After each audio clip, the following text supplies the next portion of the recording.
नमस्कार, बहुत स्वागत है आपका। आप देख रहे हैं न्यूज का एक्सरे और मैं हूं आपके साथ मृदुल शर्मा।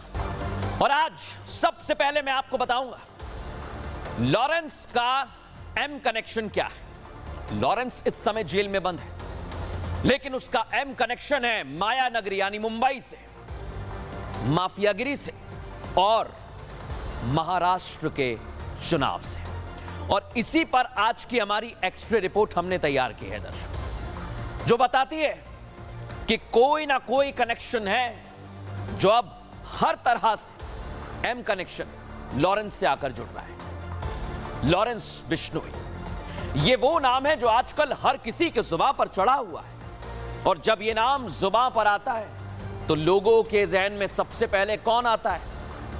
सलमान खान। लॉरेंस और सलमान खान, क्योंकि लॉरेंस बिश्नोई की तरफ से सलमान खान को धमकियां दी जा रही हैं, इसका जिक्र होने लगता है।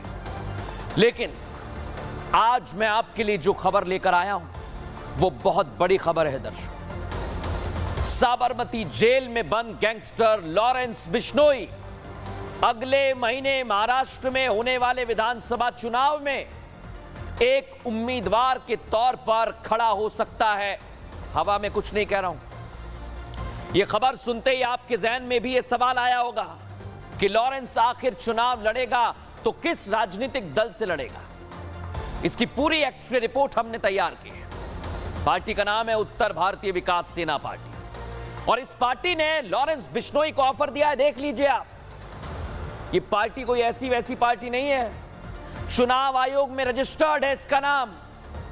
और इस पर आज फिर कह रहा हूं मैं कि एक्सरे रिपोर्ट हमने तैयार की है, पूरी हिस्ट्री बताएंगे। लेकिन उससे पहले देखिए लॉरेंस बिश्नोई को दिए गए ऑफर में क्या क्या लिखा हुआ है। रिपोर्ट देखिए।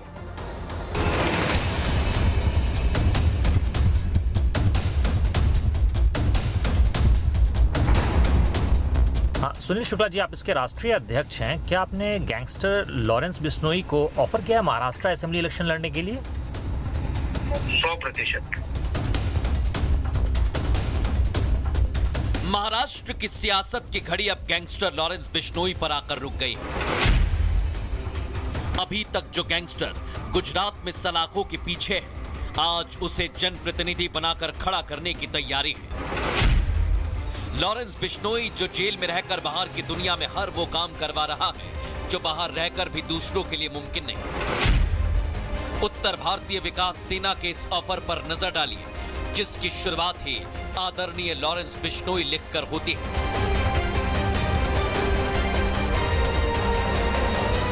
इस ऑफर लेटर में साफ साफ लिखा कि उत्तर भारतीय विकास सेना लॉरेंस बिश्नोई से महाराष्ट्र विधानसभा चुनाव लड़ने का अनुरोध कर रही है। यानी ऑफर लेटर इस सियासी दल की तरफ से जा चुका है। अब हां और ना की चाबी लॉरेंस बिश्नोई के हाथ में है। लॉरेंस चाहेगा तो चुनाव लड़ेगा और नहीं चाहेगा तो ये ऑफर लेटर ही रह जाएगा। इस लेटर में लिखा एक एक शब्द आज हम आपको बताने वाले हैं, क्योंकि उत्तर भारतीय विकास सेना लिखती है कि लॉरेंस, हम आप में शहीद भगत सिंह को देखते हैं।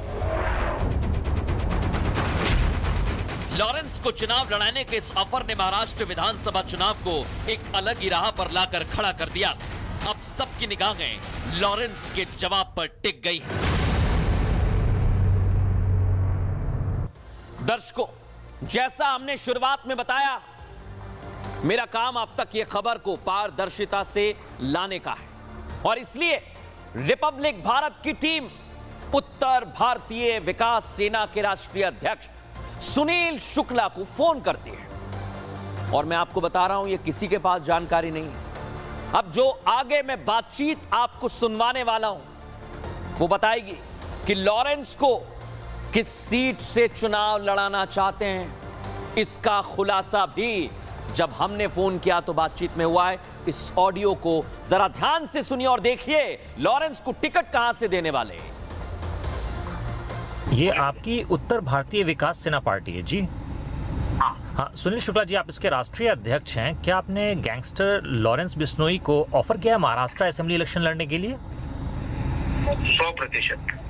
अच्छा, कौन सी सीट से इलेक्शन लड़वाना चाहते हैं आप उनको? जहाँ से वो चुनेंगे, जो सीट चुनेंगे वहाँ से लड़ाएंगे और जिताएंगे। क्या बांद्रा वेस्ट से आप उनको इलेक्शन लड़वाना चाहते हैं? बैंड्रा वेस्ट से अगर वो चाहेंगे तो वहाँ से लड़ाएंगे और जिताएंगे भी। बाबा सिद्दीकी के बेटे जो हैं जिशान सिद्दीकी, वो बांद्रा ईस्ट से एमएलए हैं, क्या आप उस सीट से भी लड़वाना चाहेंगे उनको?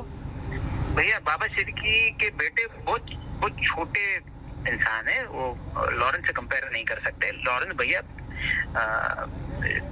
देश के पुत्र हैं। आपने जो पत्र लिखा है लॉरेंस बिश्नोई को जेल के अंदर साबरमती में भेजा है, उसमें आपने लिखा है कि आपको जो है उनमें भगत सिंह की छवि दिखती है, ऐसा क्या? 100% इस युग का भगत सिंह अगर कोई है तो वो लॉरेंस बिश्नोई है। और दर्शकों, अब यहां पर यह सवाल उठता है कि आखिर उत्तर भारतीय विकास सेना पार्टी लॉरेंस बिश्नोई को चुनाव क्यों लड़ाना चाहती है? क्योंकि लॉरेंस इंटरनेशनल लेवल पर गिरोह चला रहा है, जेल में बंद है, लेकिन वो एक जनप्रतिनिधि जेल में रहते हुए कैसे बन जाएगा? सोचिए। हालांकि अभी ये सिर्फ एक ऑफर लेटर है, लेकिन अगर लॉरेंस बिश्नोई चुनाव मैदान में आ गया तो क्या होगा? इसका जवाब भी आपको बीते लोकसभा चुनाव पर मिल जाएगा, क्योंकि आज हमने उसकी भी एक्स्ट्रा रिपोर्ट तैयार की है। और आपको याद होगा दर्शकों, लोकसभा का चुनाव जो गुजरा है उसमें कई ऐसे हैं जो जेल में बंद थे और उन्होंने चुनाव लड़ा। तो क्या ऐसा ही होने वाला है दर्शकों? क्योंकि अमृतपाल जो जेल में बंद था, उसने पंजाब की खडूर साहिब लोकसभा सीट से चुनाव लड़ा। सोचिए, निर्दलीय उम्मीदवार था अमृतपाल और चुनाव जीत भी गया। सोच लीजिए, अमृतपाल सिंह जेल से बाहर तो नहीं आ सकता है, लेकिन सांसद के तौर पर वो काम भी नहीं कर सकता है। चुनाव भले ही जीत गया, जनप्रतिनिधि जमीनी स्तर पर कार्रवाई नहीं कर सकता है, सिर्फ वो ऑनलाइन बैठकों में हिस्सा ले सकता है। जेल के अंदर रहते हुए चुनाव जीत गया। और इधर लॉरेंस बिश्नोई भी चुनाव मैदान में आ सकता है, और लॉरेंस बिश्नोई के चुनाव लड़ने और जीतने पर क्या होगा, ये सस्पेंस बना हुआ है। और ये सब कुछ लॉरेंस पर ही निर्भर करता है। क्या वो चुनावी मैदान में आएगा? क्या वो चुनाव लड़ेगा तो जीतेगा या नहीं जीतेगा? क्योंकि ये सवाल उठ रहे हैं, और ये सवाल यहां थमे नहीं है। सवाल ये भी है कि गैंगस्टर लॉरेंस बिश्नोई इतना बड़ा अचानक कैसे हो गया? कैसे इतना बड़ा नाम हो गया लॉरेंस का कि उसे चुनाव लड़ने का ऑफर मिल रहा है? पूरी मुंबई में, माया नगरी में खौफ का दूसरा नाम हो गया है लॉरेंस बिश्नोई।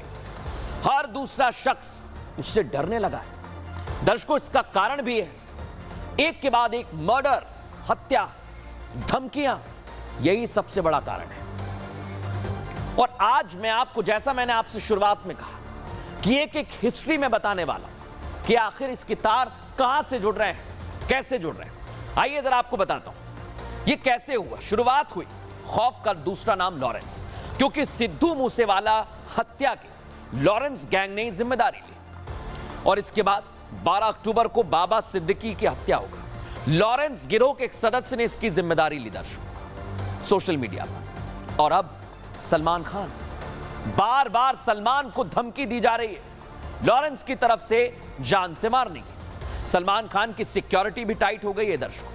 लेकिन आप सोचिए, एक के बाद एक इस तरह की जब घटनाएं घट रही हैं, तो फिर लॉरेंस का नाम दिन ब दिन बड़ा होता जा रहा है। और कई लोगों के जहन में अभी भी एक सवाल बना हुआ है कि आखिर लॉरेंस बिश्नोई का सुपरस्टार सलमान खान से कनेक्शन है क्या? जो दुश्मनी इतनी बड़ी हो गई, उसकी वजह क्या है? वजह है दर्शकों, वजह है हिरण, काला हिरण, जिसे बिश्नोई समाज में पूजा जाता है। और इसी हिरण के शिकार का आरोप लगा है सलमान खान पर। और तब से ही सलमान खान बिश्नोई समाज और लॉरेंस की आंखों में खटकने लगे हैं, और सलमान को धमकियां मिलने लगी हैं। आज भी बिश्नोई समाज इस घटना को लेकर आक्रोशित है दर्शकों। रिपोर्ट आपको दिखाता हूं।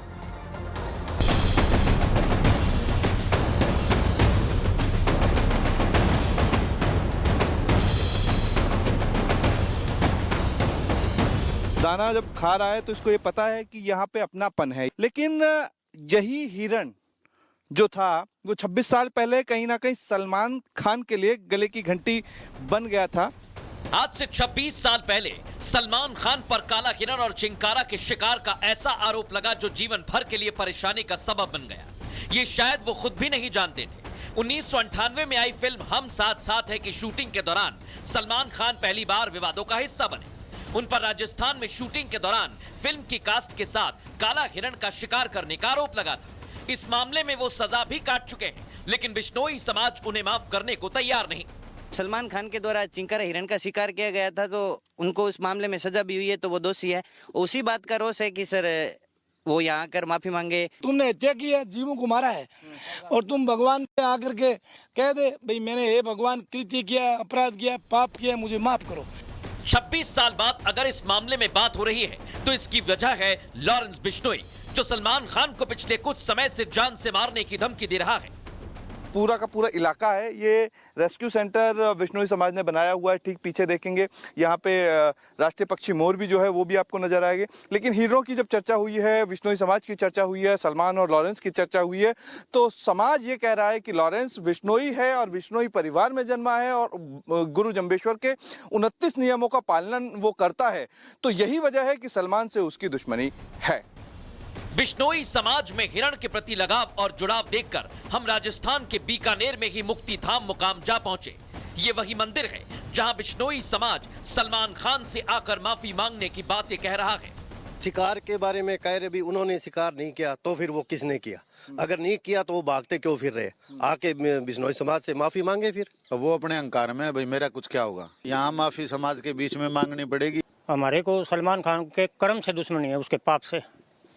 अगर वो यहाँ आकर प्रायश्चित करता है तो महासभा के बहुत बड़े आदमी है, पदाधिकारी है, वो सोचेंगे। सलमान खान के पिता सलीम खान उन पर लगे आरोपों को सिरे से खारिज कर रहे हैं। वो कह रहे हैं कि सलमान माफी नहीं मांगेंगे। सलमान खान ने काले हिरण का शिकार नहीं किया, न ही उसके पास कोई बंदूक थी। सलमान खान ने तो आज तक एक कॉकरोच भी नहीं मारा। फिर सलमान खान किस बात के लिए माफी मांगे? इस पर मुक्ति धाम मुकाम के पीठाधीश्वर रामानंद जी महाराज का कहना है कि सलमान के पिता झूठ बोल रहे हैं।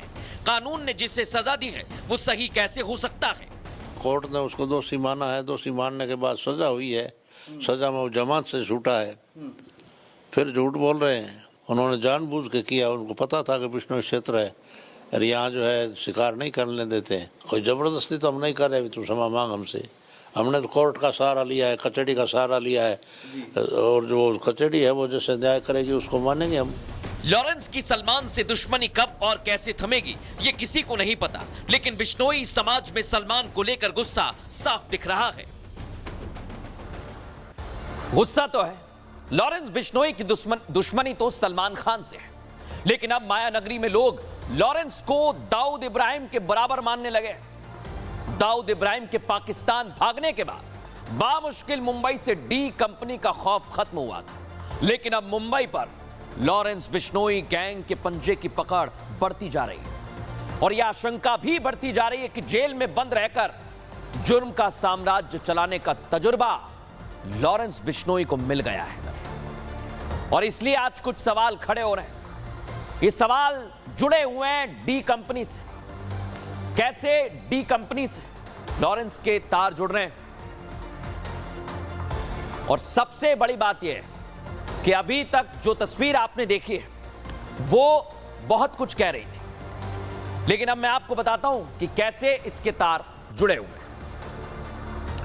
दाऊद इब्राहिम की डी कंपनी की तरह लॉरेंस बिश्नोई की बी कंपनी क्या बन रही है? लॉरेंस गैंग के देश में 5 राज्यों में 700 से ज्यादा शूटर्स हैं दर्शक, और इनमें से कम 300 शूटर पंजाब के हैं। ये कौन कह रहा है? एनआईए की चार्जशीट। लॉरेंस का नेटवर्क 5 देशों तक फैला हुआ है, ये एनआईए की चार्जशीट में लिखा है दर्शकों, वही हम आपको बता रहे हैं। इसलिए डी कंपनी और बी कंपनी की बात होने लगी। लेकिन सोचिए दर्शकों कि एक के बाद एक जब इस तरह की तस्वीर सामने आ रही है तो फिर सवाल खड़े हो रहा है कि लॉरेंस बिश्नोई की बी कंपनी की तुलना दाऊद इब्राहिम की डी कंपनी से की जा रही है, और इसकी तुलना की शुरुआत एनआईए की चार्जशीट से हुई है। फिर बता रहा हूं आपको जिसमें जिक्र किया गया है कि जिस तरह 90 के दशक में दाऊद इब्राहिम छोटे मोटे अपराधों से शुरुआत करता है, नशीली दवाओं की तस्करी, टारगेट किलिंग, जबरन वसूली के रैकेट को चलाता है और अपना नेटवर्क बढ़ा लेता है। क्या उसी राह पर लॉरेंस बिश्नोई चल रहा है? क्योंकि लॉरेंस जेल के अंदर है, बाहर उसकी गैंग मजबूत है और वो बढ़ती जा रही है। लेकिन इन सब के बीच आपको एक और बड़ी खबर बता दूं, लॉरेंस बिश्नोई के एनकाउंटर की खुलेआम धमकी दी जा रही है दर्शकों, और यह धमकी किसी और ने नहीं बल्कि क्षत्रिय करणी सेना के राष्ट्रीय अध्यक्ष, जिनको मैं दिखा रहा हूं टीवी स्क्रीन पर, राज शेखावत ने दी है एक वीडियो के माध्यम से, जिन्होंने लॉरेंस को मारने वाले को, पुलिस अधिकारी को 1,11,11,111 रुपए इनाम देने की घोषणा की। सुनिए जरा क्या कह रहे हैं। जो पुलिसकर्मी लॉरेंस बिश्नोई का एनकाउंटर करेगा, उस पुलिसकर्मी को 1,11,11,111 रुपए का पुरस्कार करणी सेना द्वारा प्रदान किया जाएगा। अब दर्शकों खबरों में आगे बढ़ेंगे। महाराष्ट्र में लॉरेंस चुनाव लड़ेगा या नहीं ये तो देखना होगा, लेकिन योगी आदित्यनाथ मैदान में उतर गए और महाराष्ट्र में ऐसे ही पोस्टर लग गए कि बटेंगे तो कटेंगे। और एक्सरे रिपोर्ट आज आपको बताने वाला हूं, क्योंकि योगी आदित्यनाथ का यह बयान सियासी फिजा में सबसे ज्यादा चर्चित है। और महाराष्ट्र में चुनाव होने वाले हैं, इसलिए अब योगी की डिमांड शुरू हो गई है। वहां के लोग चाहते हैं कि योगी आकर चुनाव प्रचार करें। मुंबई में तो पोस्टर भी लग गया, देख लीजिए आप, बटेंगे तो कटेंगे वाला नारा बैनर पर लिखा हुआ है। और दोस्तों, योगी आदित्यनाथ बीजेपी के लिए जीत की गारंटी बन गए। जहां जहां योगी चुनाव प्रचार करते हैं वहां वहां बीजेपी की जीत हुई है। यह हमें कहां देखने को मिला? हरियाणा में, क्योंकि हरियाणा में सारे न्यूज चैनल्स के एग्जिट पोल बीजेपी में हरियाणा में बीजेपी की हार दिखा रहे थे, लेकिन नतीजे इसके उलट रहे। और कारण था योगी आदित्यनाथ, क्योंकि हरियाणा में उन्होंने चुनाव प्रचार किया और फिर पूरा माहौल बदल दिया। योगी ने हरियाणा में अलग अलग सीटों पर 14 रैलियां की और बीजेपी जीती है इन सीटों पर। योगी के इस तूफानी अंदाज ने हरियाणा के चुनाव को पलट दिया, लेकिन उनका बयान बटोगे तो कटोगे डिमांड में रहा और अब महाराष्ट्र में भी वही डिमांड देखने को मिल रही है। लेकिन आप सोचिए, जिसने ये पोस्टर लगाया है वो क्या कह रहा है, क्यों लगाया है, देखिए जरा। आखिर आपने ये पोस्टर मुंबई के अलग अलग इलाकों में क्यों लगाया है? मैंने ये पोस्टर इसलिए लगाया कि विपक्ष जिस तरह से कर रहा है बांटने की राजनीति, तुष्टीकरण की राजनीति, उसका मैंने जवाब दिया, बटेंगे तो कटेंगे। जिनको समझ में आना है उनको समझ में आ रहा है। हरियाणा में लोगों को समझ में आया, लोगों ने हरियाणा में बीजेपी की सरकार लाया। कैसे लाया ये आपको भी पता है। वही नारा सेम यहाँ चलने वाला। उत्तर भारत के लोग योगी जी को मानते हैं, उनको चाहते हैं, इसलिए हमने उनका नारा यहाँ पे भी बुलंद कर दिया है। तो देखा दर्शकों, आप उत्तर भारत का भी जिक्र किया है, लेकिन महाराष्ट्र में योगी आदित्यनाथ की डिमांड क्यों हो रही है? महाराष्ट्र में इस चुनाव में कांटे की टक्कर है और एमवीए जीतने के लिए ध्रुवीकरण कर रहा है वोटों का। तुष्टीकरण की रणनीति पर भी काम किया जा रहा है दर्शकों। लेकिन महाराष्ट्र में आपको डेमोग्राफी बता देता हूं, 1,30,00,000 मुस्लिम आबादी है और यह आबादी उत्तरी कोंकण, खानदेश, मराठवाड़ा, मुंबई और पश्चिमी विदर्भ में सबसे ज्यादा, वहां दबदबा है मुस्लिम वोटर्स का। 28 सीटों पर मुस्लिम निर्णायक भूमिका निभा रहे हैं और 45 सीटों पर मुस्लिम वोटर काफी अहम हो जाते हैं। महाराष्ट्र में हिंदू आबादी 8,90,00,000 के आसपास है। हिंदू एकजुट अगर हो गए तो फिर बीजेपी की जीत निश्चित है। इसलिए महाराष्ट्र में योगी की डिमांड हो रही है, योगी के बयान की चर्चा हो रही है और यही बड़ी बात है कि महाराष्ट्र की सियासी फिजा में अब बटेंगे तो कटेंगे वाला नारा गूंज रहा है। देखिए रिपोर्ट।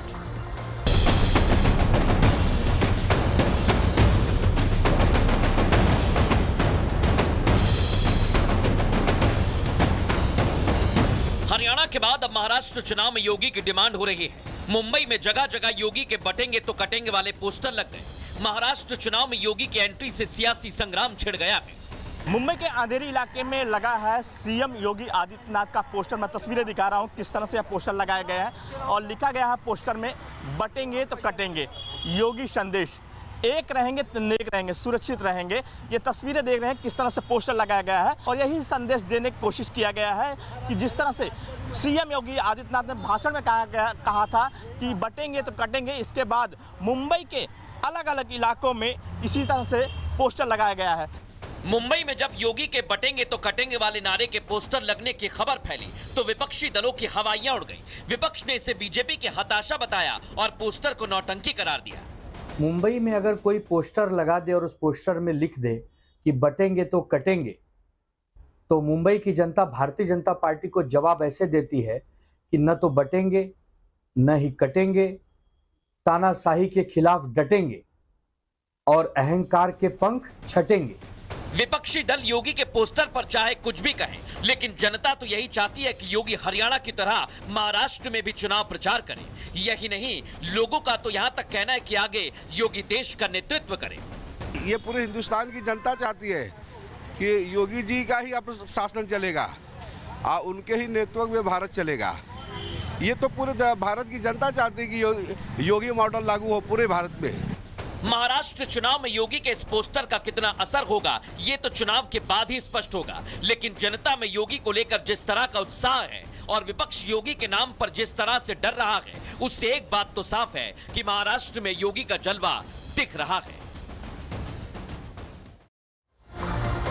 और दर्शकों, खबरों में आगे बढ़ेंगे। उत्तर प्रदेश के उन्नाव से एक बड़ी खबर, जहां मंदिर से परेशानी हो रही है। परेशानी क्या, मंदिर की छत नहीं बनने दी जा रही, मंदिर महादेव का है और इसी पर हमारी एक्स्ट्रा रिपोर्ट है। क्योंकि दर्शकों, ये इलाका मुस्लिम बहुल बताया जा रहा है, इसलिए आज हम पूछ रहे हैं मंदिर से दिक्कत क्या है। क्योंकि जहां जहां डेमोग्राफी बदली वहां वहां हिंदुओं का दमन शुरू हो गया, ऐसे आरोप लगते हैं। जहां मुस्लिम आबादी ज्यादा है वहां हिंदुओं को पूजा पाठ और त्योहार मनाने का क्या अधिकार नहीं है? लेकिन जहां मुस्लिम आबादी कम है वहां मुस्लिम अपने त्योहार बड़े आराम से मनाते हैं, आसानी से मनाते हैं। ऐसा क्यों होता है, कभी सोचा है आप? आज एक सवाल भी मैं आपसे पूछना चाहता हूं। अभी देश में करीब 80% हिंदू हैं। आगे चलकर अगर डेमोग्राफी बदलती है तो क्या हिंदू पहले की तरह रह पाएंगे? देश में हिंदू मुस्लिम अनुपात क्या घट रहा है? और देश में मुस्लिम आबादी तेजी से बढ़ रही है, क्योंकि आपने देश में हिंदू खतरे में है ये सुना होगा। ये आपने सुना होगा दर्शकों कि देश में हिंदू खतरे में हैं। क्या डेमोग्राफी बदलने से मंदिर भी खत्म हो जाएंगे? ये सवाल पूछे जा रहे हैं। और ये सवाल इसलिए क्योंकि जिस तरह कावड़ से लेकर गणेश विसर्जन और नवरात्र में हर जगह हर तरफ कई घटनाएं सामने आई, पत्थरबाजी के उपद्रव, हिंदू मंदिर लगातार निशाने पर है। क्या ये घटनाएं आगे चलकर भी ऐसी ही होती रहेंगी? जो बदलाव हो रहा है उस ओर ये घटनाएं क्या इशारा कर रही हैं? इसको लेकर एक रिपोर्ट भी है दर्शकों, और रिपोर्ट आपके सामने आज मैं रख रहा हूं क्योंकि बात डेमोग्राफी की हो रही है। लोकसभा चुनाव में आज मैं आपको रिपोर्ट बताता हूं किस तरह से। रिपोर्ट लाइए जरा सामने। लोकसभा चुनाव में ईएसी और पीएम की रिपोर्ट आई है। देश में डेमोग्राफी परिवर्तन से जुड़ी हुई ये रिपोर्ट थी। रिपोर्ट में 1950 से 2015 तक का अध्ययन हुआ और भारत में हिंदुओं की आबादी में गिरावट दर्ज की। हिंदू आबादी में 7.8% गिरावट दर्ज की। ईएसी की रिपोर्ट में मुस्लिम आबादी बढ़ने का भी जिक्र किया गया, जो 43% से ज्यादा बढ़ी। और इस रिपोर्ट के बाद देश में एक बहस भी छिड़ गई। लेकिन ये चीजें मैंने आपको क्यों बताई है, समझिए। क्योंकि उत्तर प्रदेश के उन्नाव जिले के एक गांव से एक तस्वीर सामने आई। गांव का नाम है रानीपुर। यहां 90% मुस्लिम आबादी है। और इसका असर क्या होता है? गांव के रहने वाले लोग जो 10% हिंदू हैं, वो पुराने शिव मंदिर को, यही है वो मंदिर जिसे बनाना चाहते हैं, जीर्णोद्धार करना चाहते हैं, लेकिन नहीं करने दिया जा रहा। मुस्लिम समुदाय के लोग आरोप है कि हिंदुओं को शिव मंदिर नहीं बनाने दे रहे हैं। और हिंदू अपनी जमीन पर कुछ भी करे तो दिक्कत क्या है? और सबसे बड़ी बात यह कि इस मामले में हिंदू पक्ष ने केस भी दर्ज कराया है। उसी से जुड़ी हुई हमारी रिपोर्ट देखिए।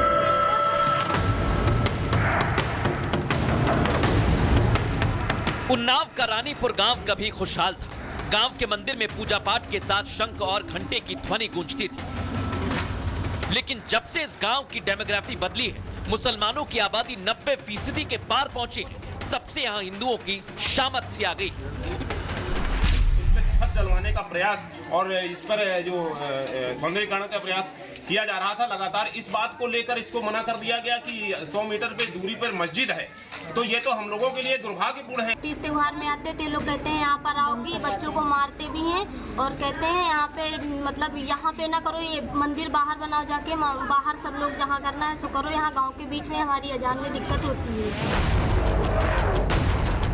अब रानीपुर गांव में हिंदू ना तो ठीक से पूजा कर पाते हैं, ना ही पर्व त्योहार धूमधाम से मना पाते हैं। हालत ये हो गई कि हिंदू समाज के लोग अपने ही पुराने शिव मंदिर का जीर्णोद्धार तक नहीं कर पा रहे। मंदिर नहीं बने दे रहा, उनको आक्रांत हो रही, उनकी अजान होएगी, हमारी पूजा पाठ ना होए, हम अब ये छाही में बैठे हमारी धूप मामा। फिलहाल न्यूज़ का एक्सप्रेस में इतना ही, कल फिर हाजिर होंगे। नमस्कार।